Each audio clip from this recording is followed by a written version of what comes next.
ఈరోజు పౌలు దగ్గర నుండి నేర్చుకోదగింది ఏంటిదంటే, ఏ పోరాటమైనా నేను మాత్రము సంతోషించడము మానను, ఆయనని స్తుతించడము ఆపను.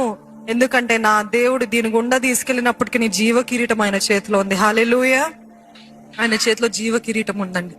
ఈరోజు దేవుని సన్నిధిలో సమస్యలకి విరుగుడు లేదని కాదు, సమస్య నుండి విముక్తి లేదని కాదు, గాని ఆయన యందు ఆనందిస్తూ ఆయన యందు బలము పొందుకున్నట్లయితే మనము దేవుడు ప్రతి పోరాటని మనకు కావాల్సిన శక్తిని కృపను అనుగ్రహిస్తుంటాడు.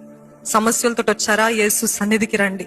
భారముతో వచ్చారా, యేసే అంటాడు, భారముతో ప్రయాసముతో కృంగిపోతున్న సమస్త జనులారా నా యొద్దకు రండి, నేను మీకు విశ్రాంతినిస్తాను. లోకం ఇచ్చే సమాధానం కాదు, దేవుడు ఇచ్చే సమాధానం, జ్ఞానానికి మించిన సమాధానం ఇస్తాడండి మన దేవుడు.